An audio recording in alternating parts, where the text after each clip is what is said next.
All right, Dave, so we get a lot of calls about boiler systems, and recently we got a call about a customer who they hear a gurgling sound in their pipe. So what should they do? What is that, and what can they do about it? Yeah, that's a common question with hydronics. I kind of think of it as an alarm or an alert. What it is the gurgling noise is actually air going through your pipes. Okay. Because with a hydronic system, you have a pump that pumps the hot water through, and that's how it heats your house. So there should be no air in the system. Right. So if you have air in the system, other than it being a nuisance listening to it, it could lead to, or it usually does lead to other issues that do need to be addressed. Okay. Some of the issues include makeup water. So it could be a case where if you just had service work done to it, you know, somebody did change something, or it's a new startup and you have it, you can expect to have some air in the system until the system works it all out. Okay. The other thing it could be too is just a nuisance thing. But I get a lot of calls where, you know, it's a 2-story house, you have the boiler in the basement, and you just can't get rid of air. Exactly. Okay? And usually what I tell folks to do is just to bump your pressure up a little bit. Now, bump your pressure up where? Well, the pressure at the boiler, you have a fill valve, it's called. That's what keeps constant pressure on the system. Okay. You'll set it for a certain PSI. Okay. Most of the time it's set 13 to 15. Well, your pump does not carry the water upstairs. Your static pressure, which is this, you know, your pressure that you set the system is at, lifts it up, and then the circulator just moves it around, up and down, up and down. That makes sense. Okay. So if you don't have enough pressure on the system to get it upstairs, you're never going to get rid of the water. Okay. So I guess you got to look at it as if you're down in the basement and you have it set at 15 pounds. By the time that 15 pounds gets to the upstairs, it's not 15 pounds anymore. Right. So you typically... Because all the weight of gravity and everything else in the... Right, okay. Right, yeah. So it's typically, you know, say it's only 10 pounds upstairs. So that's just not enough to really do it. So if you bump your water pressure up, now you have more PSI upstairs. Okay. So the reason that's important is because if you have more pressure on the water, it'll break the air bubbles up smaller. Okay. So that they get into what we call solution, so that it can be pumped back to your air separator. Okay. And then it can be removed.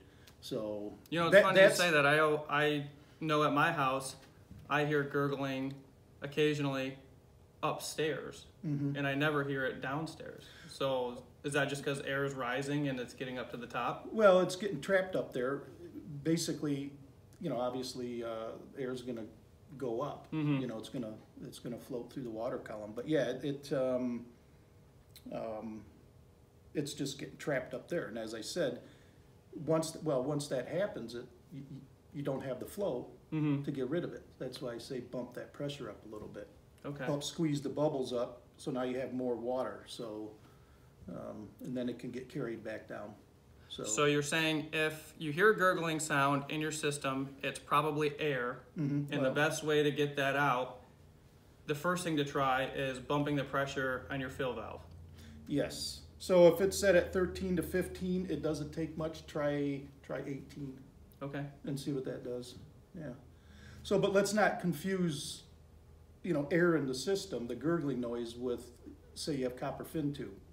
You get like more of a tinkling noise when the copper fin tube's cold, and you hit it with the hot water, and it makes a noise. So there's a difference there. But so that's just the expansion. Yeah, that's just everything heating up. So, but the gurgling noise sounds like running water, just like if it was going to your kitchen sink or whatever. Okay. So, but now that's the easy fix. That's something that just, you know, everything's fine. You just need to make a couple adjustments. So that leads us kind of into, if that's not the case and you still have it, you could have some other issues that definitely need to be taken care of. The biggest one being constantly putting water into the system. Mm-hmm. So that means you have a leak somewhere. Okay. So, and it's not, a lot of times it's not really even noticeable. I mean, you can chase your tail around trying to find it, Mm-hmm. but it just takes a little bit somewhere for that to happen. So now what happens is it needs more water, so it lets water in. Mm-hmm. The water coming in has oxygen in it. Now the oxygen is in the system, so it's like a never-ending cycle. Gotcha.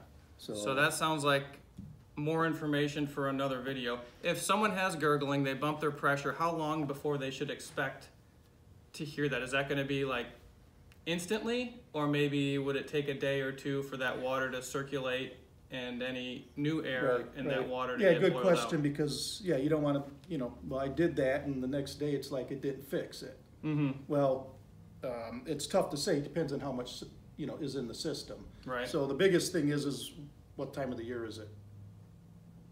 If it's fall, well, your system's not running that long or that Okay. often. Sure. Okay, you might bump it up, and you might have the living room or the upstairs bedroom might not even have turned on yet because Sure. it just doesn't need heat. Okay. But if it's normal heating cycles, it could take up to a week. Okay. So So don't expect it to fix it immediately. right.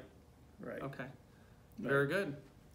So yeah, we'll get into the I guess the worst case scenario on why you have